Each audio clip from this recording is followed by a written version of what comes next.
Welcome to Inspiration Radio, Growth Principles for Humanity and Progress. Join us when we share information, wisdom, and ideas how to create an extraordinary future for us all. The future is open. We together decide what will be in it. Welcome to another episode of Winspiration Radio. Today I bring you some valuable insights how to handle situations in life where most people do it different, living attached and suffering. Like the saying is, we can't avoid pain, but we can avoid suffering, because what is our mental state, what is our perception, what creates detachment, suffering, and so on. I will share some ideas, what I learned over the years, and especially also some insights from, let's say, masters in personal development.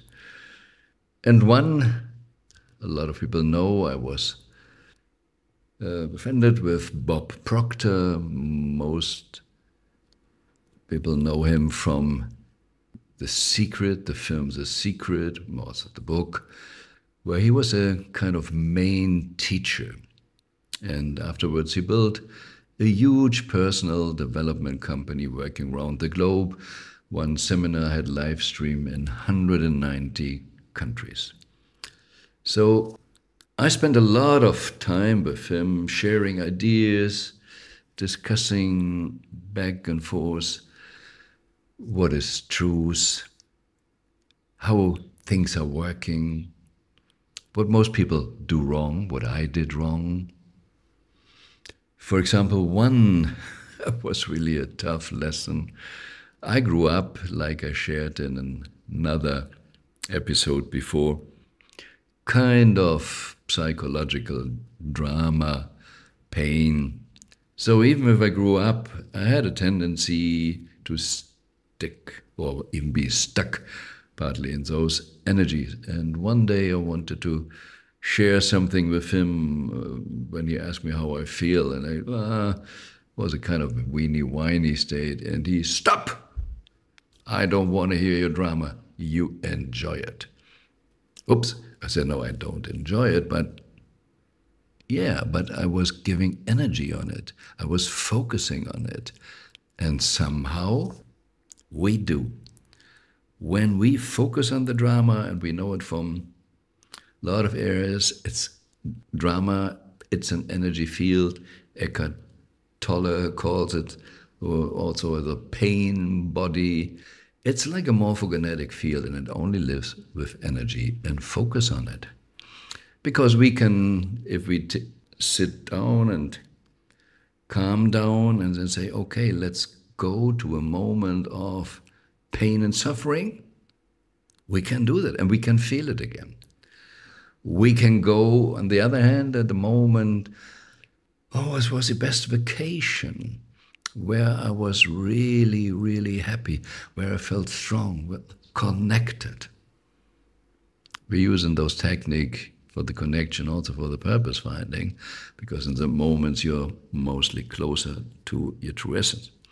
But what I wanted to share now here is, you see, we can go there or there. We have the power. We decide what is in us. And that is what I really learned from Bob, and this was really always fascinating. Was one of the person, maybe the best in, who can think what he really wants to think. Yeah, there were situations I saw him also, he could be really pissed off, something, but very short. Then he got it and focused on the best, what can happen to him. But what I really, really learned from him, also what we call manifesting, materializing. With this example of the stick person, he draws kind of big head, and in the head is a line, so it's two halves, up and down. Where's the subconscious and, let's say, the conscious on the top, where we really can think what we want to think and can reject all thoughts. But subconscious needs to accept. And above the body, the head, he painted often kind of the ether. There is this, like Mr. Wattles, this thinking stuff. There is something in the air, ether, out of which we really get all the quantums, quarks, and whatever little particles who form then the material, the atoms and the molecules out of the quantum soup. And that is, it's all in there. And with our rough intuition feeling, we create a rough idea, and then we start thinking and make it concrete. And then, combined with emotion, we program it. So really understanding to get life organized like we want it out of the invisible through us, and then make it happen. Like when the physics says the observer decides a lot what will happen. And Bob always was teaching also, don't ask God to do something for you when he only can do it with you and through you. And to really be in the position to materialize, he said it's very important. You need to be on the frequency of the goal. Are you in the same frequency in the goal which you want to accomplish? Then it will come. But you need to be on the frequency. So just wishing for something is not working. You don't get what you want, what you think about. You get what you are. So going in the frequency is changing ourselves. So we need to first change ourselves on the frequency of what we want. In earlier seminars, because a lot of people dream of the super partner, soul partner, how to get it. And if you see it like a comic, then you have the little him and the little her, and then you see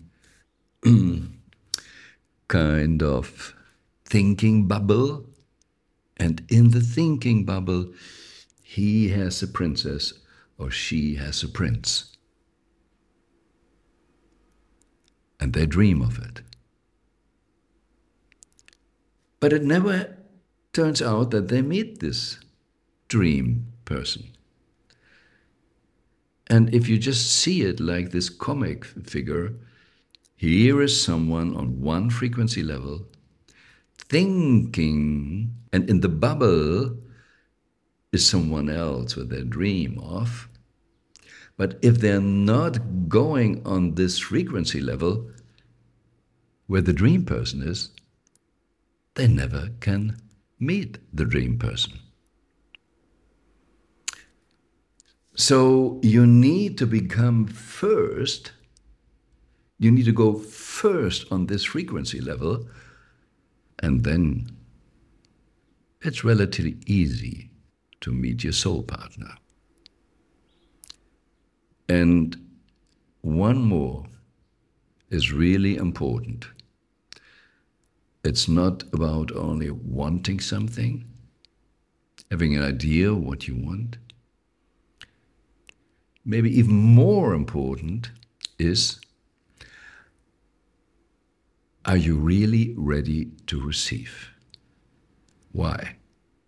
If you want something, Just by having the idea and stating, I want this,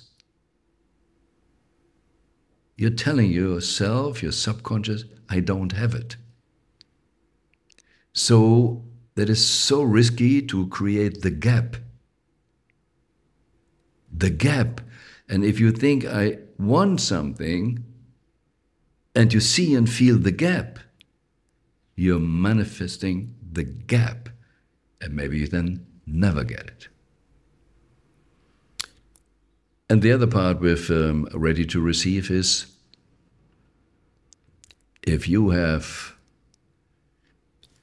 inner laws, programmings, that you're not allowed to have it, that you're not good enough to get the princess, the super partner, or whatever business partner it is, or business, money, how to live the lifestyle. If something inside of you says, no, that's not okay. For example, if you're jealous. If you're jealous, someone has something, you don't have it, you tell yourself it's not good to have it, because you have a judgment on the other person, what they have. So you program yourself not to have it. You're not a good person to have it. You shouldn't have it. So if you then think, oh, I want to have the Rolls Royce as well as this person, what I somehow envy and don't like, you make it more difficult that you can get it. So what is the best way that you know and feel that you are ready to receive?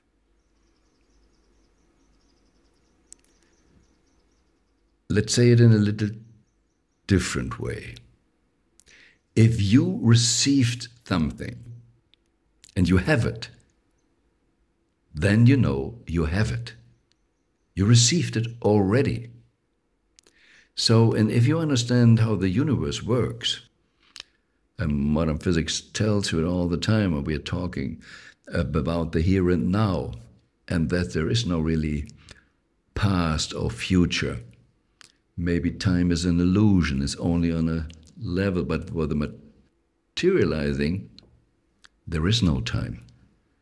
So we need to be in the here and now and see and feel everything is accomplished. So you have it already.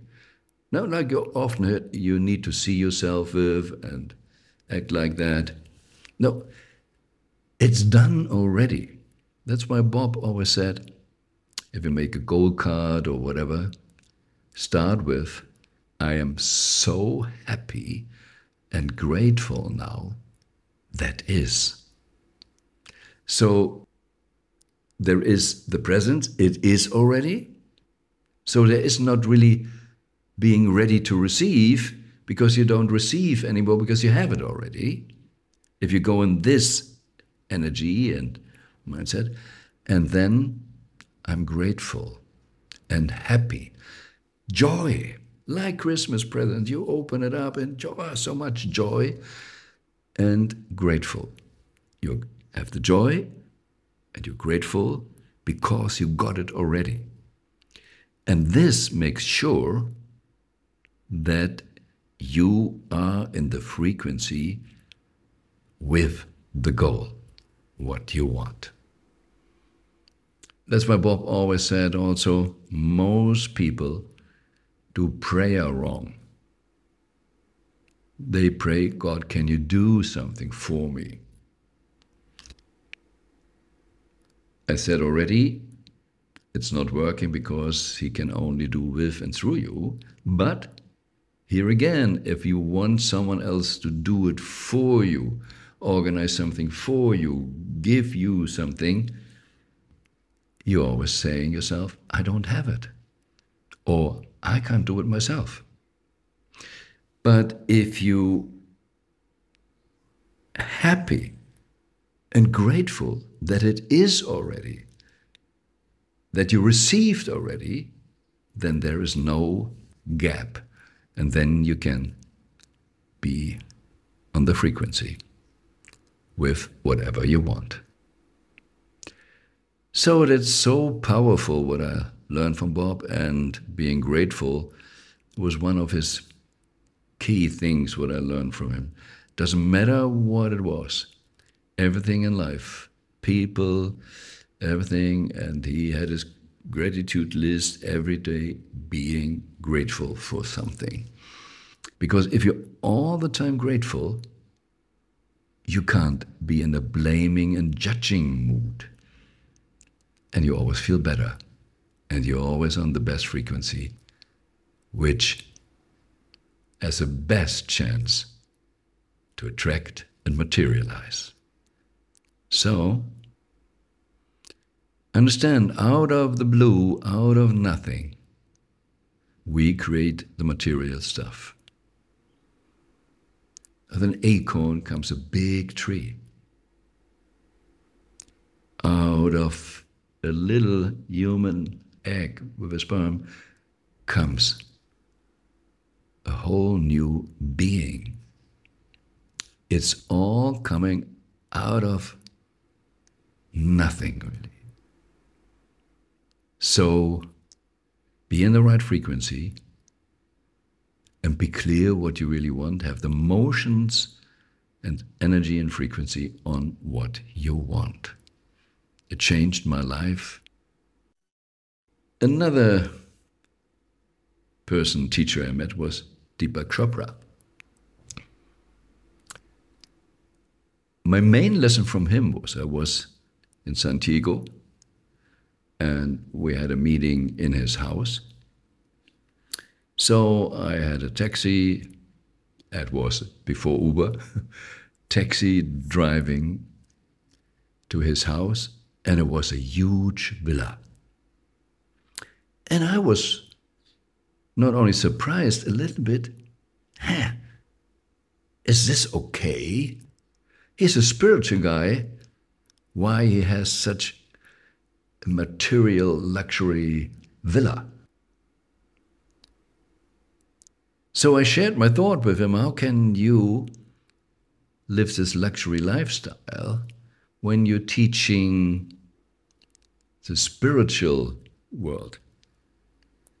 And he said, you can have everything, but don't be attached. When God, or in the Bible it says, God said, or Jesus said, don't have another God, only one.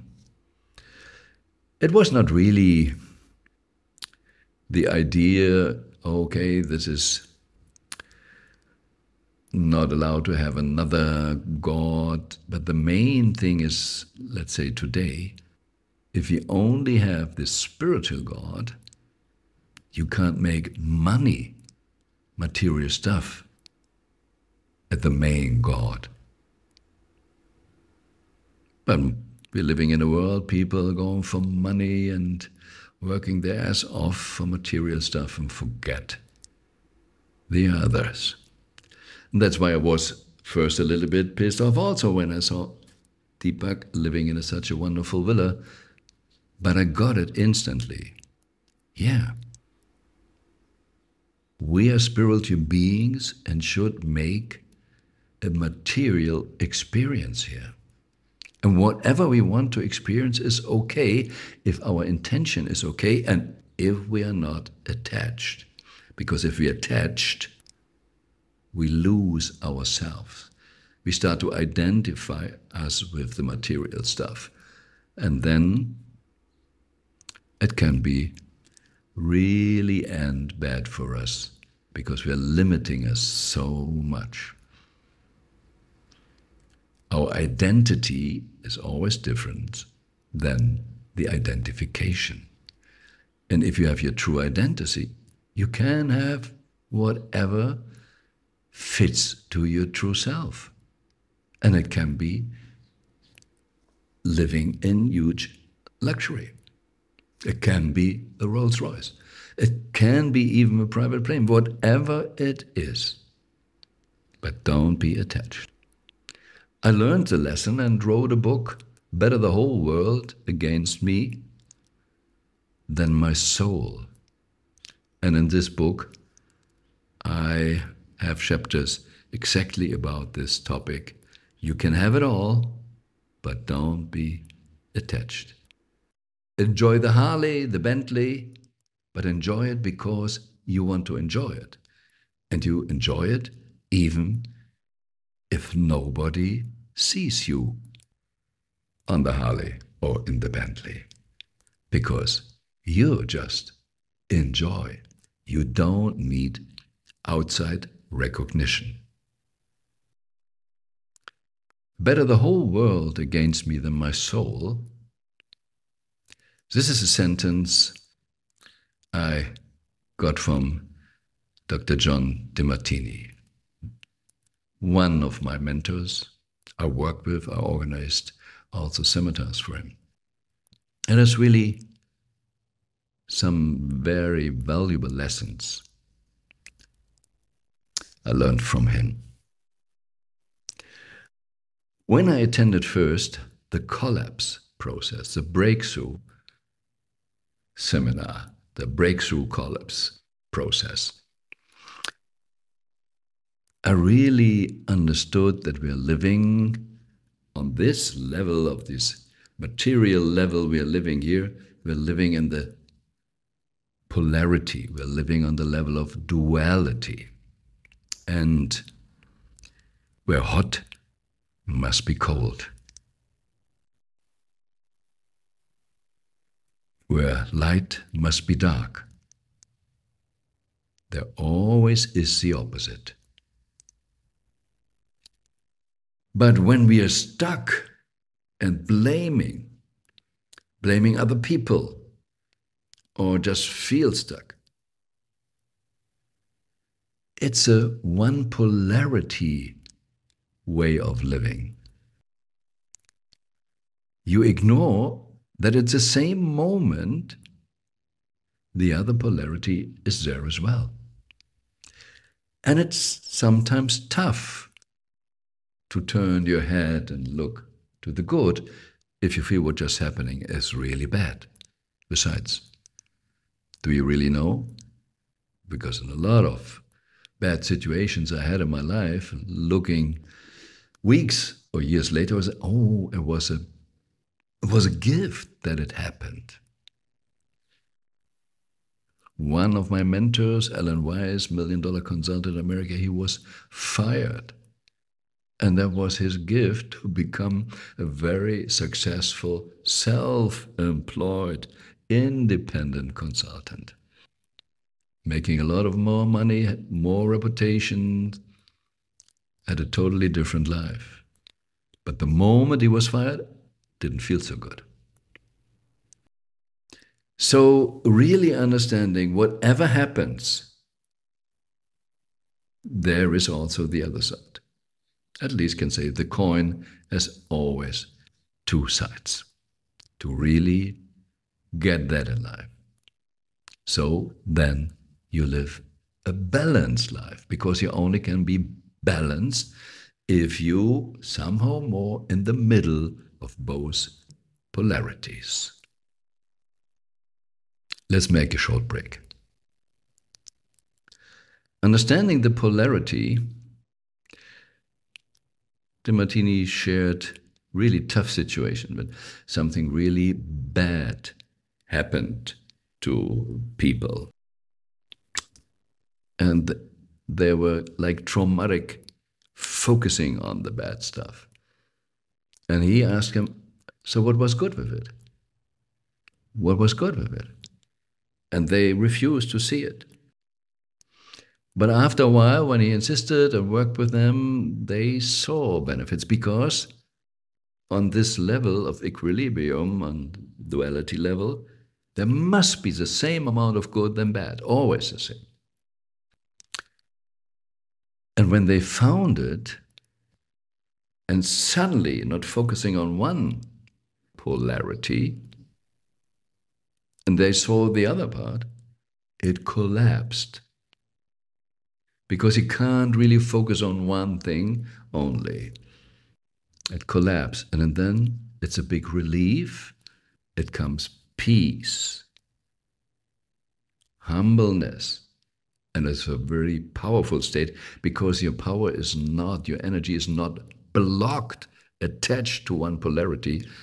You have it now totally for yourself. And it was really also powerful to see people when they collapsed this belief, judgment, what they had.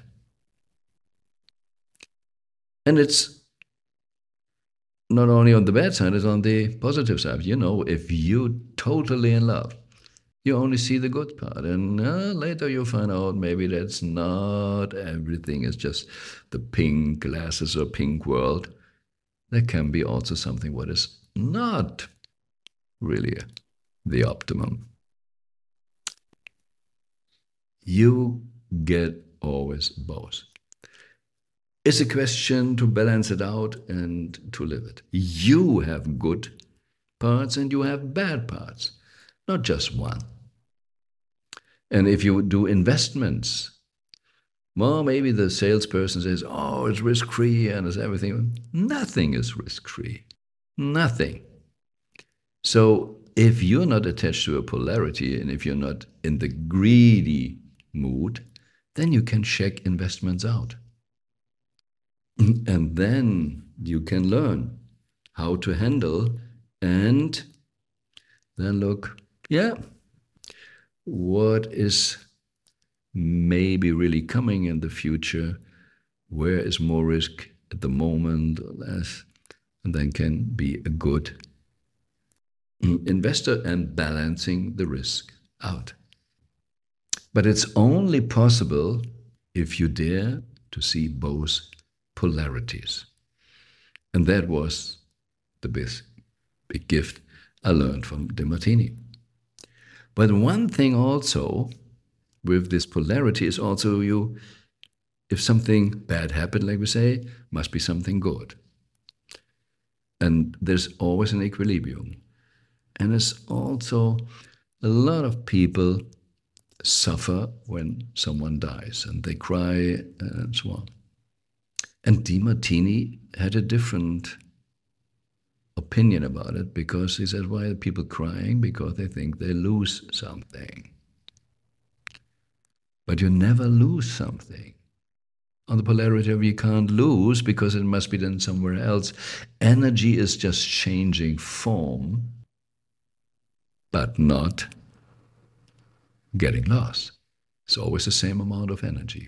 So if a person dies, the form changes. This form is not there anymore, but all character traits, even the physical, the nose, the ear, will show up somewhere else. But maybe not in one person, maybe different people who have all the traits, or one person has the nose and other has the ears, or the hair, or the name. But you never lose.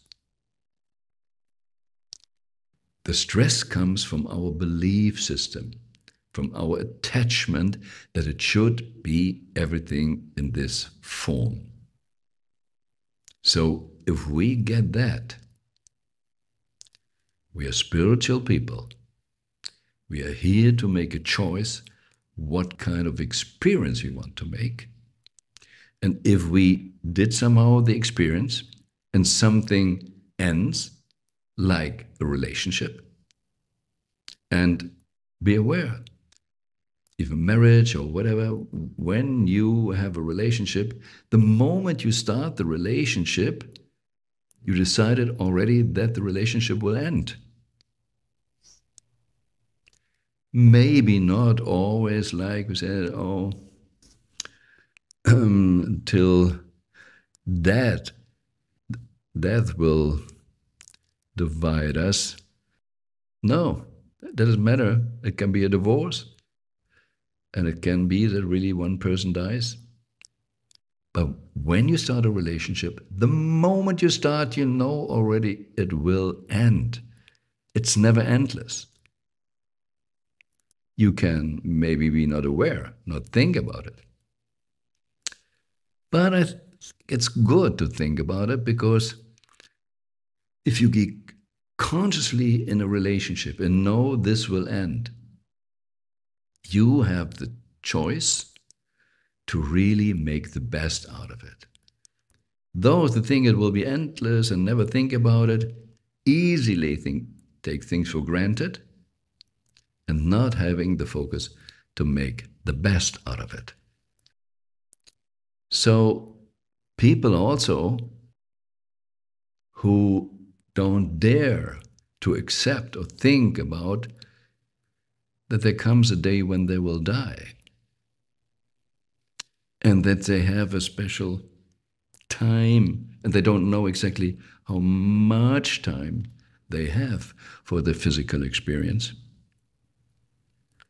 they often waste the lifetime.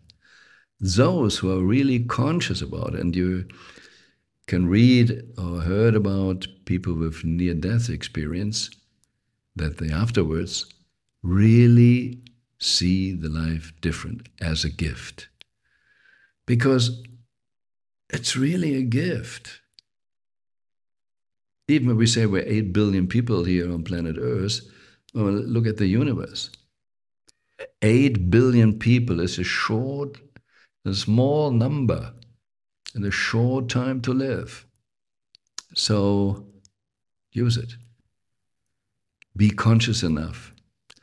And I say, death is, since I really accept it for myself, I'm more happy.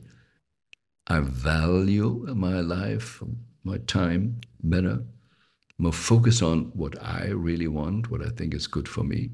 Yeah, I had in the beginning problems because of regret feeling, why I wasted time before, but you learn, it doesn't help. At the moment you regret, you waste your time you have now. And then you go deeper in living it, making the positive experience. And I see it like a party. You're invited to a wonderful party. Maybe it starts at 8. And 2 a.m. it will end.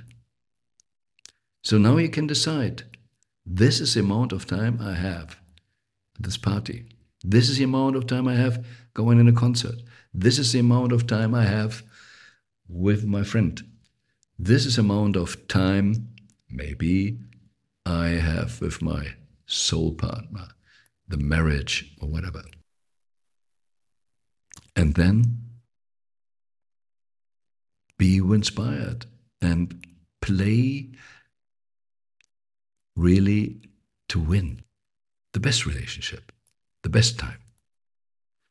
Not in a way of win-lose, just don't waste your lifetime. The more I became aware of things, I myself created ideas, how can I make my life better? And started to teach, and I started also with the radio show here, just sharing things and really encouraging you to live your true self. And therefore, I want to share something more with you. But before I do this, just let's make another break. What I like to share with you is the idea, what I call free space. I grew up, and it is like when you're very small, and we have not really a concept for the 3D dimension here, for the 3-dimensional living, because we are spiritual beings, and we are so much more limitless. And now we come in the kind of limitation in the small body, because we are so much more.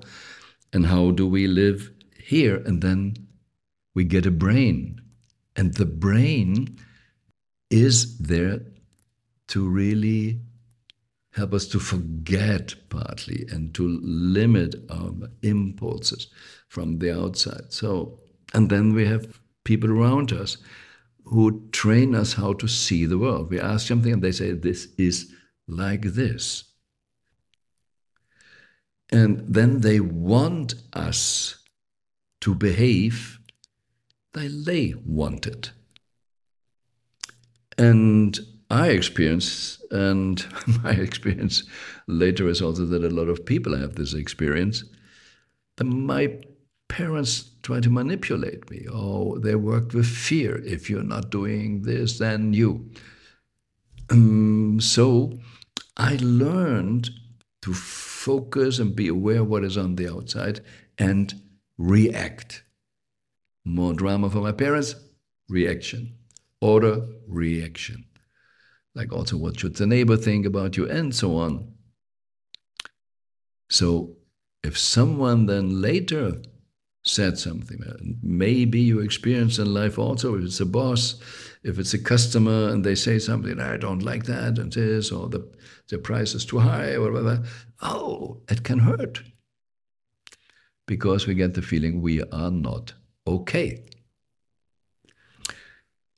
When you drove on the motorway with your car and then someone passed by and cut you off, maybe you were once pissed off, and whatever example you have.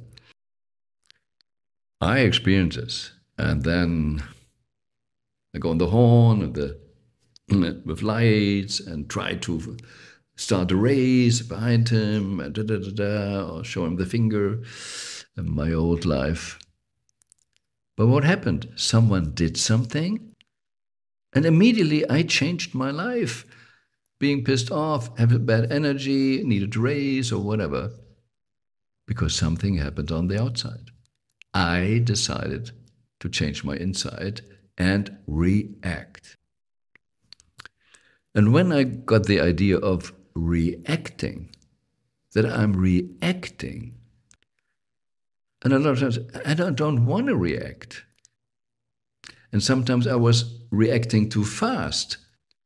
So that was not always the best way to handle a situation.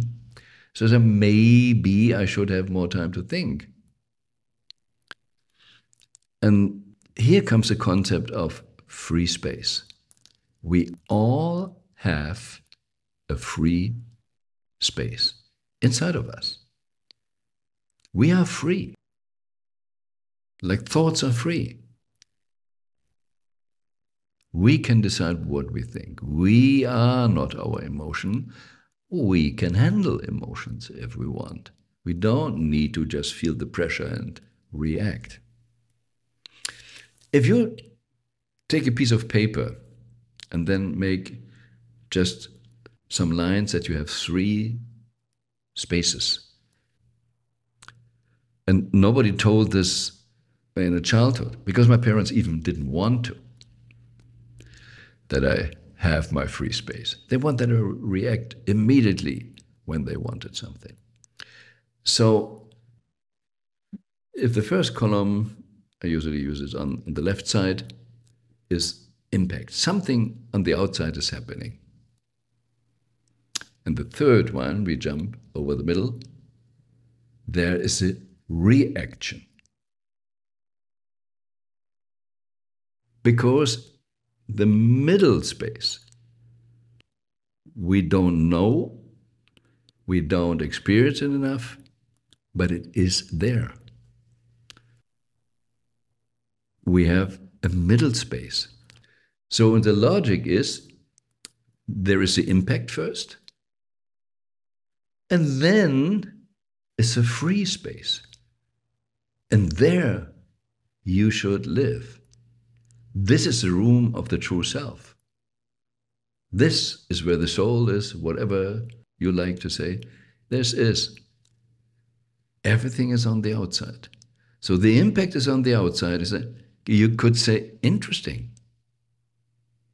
You don't need to react. Besides, you're on the street, you hear a car. It's good if you make space for the car. No, rather, but you get it. It's emotional and can be also a physical reaction, because just an impact inside of you, thought or trained pattern. So there is the impact, your trained pattern, and you react immediately, not using the free space. How to use the free space? Yeah, some people take a deep breath, focus on your breath. And if you do this really, focusing on your breathing, the breath, you're not focusing on the impact anymore, and you can start to relax. Some people say, before you react, always count to 5 or whatever number is the right one for you. But and don't react. But it doesn't help really if the reaction comes 5 seconds later. You don't want to react. And then you can decide, do you want to do something with that, with the situation? And what you want to do. And then we don't call it reaction, we call it responding. It's like a response is, okay, interesting, something happening outside, and I now share what I think about, how I would answer the question, the situation. And that's all. And it brings you all the power, and you're totally with yourself. And if you really get it, and I know it took me a lot of training and changing my system, my inner system, and all this, the cell memories and everything, and I helped myself with the kind of picture, having a paper and the 3 spaces. Left was impact, on the right was reaction or response, and in the middle, free space, room of my true self. And then over the day you can make your little memories with your smartphone, that a few times a day you get a signal, and then you think, oh, how I'm living. And the more you focus on it, the more you get the picture, the more you program your subconscious, your cellular level, and the more you live from the free space.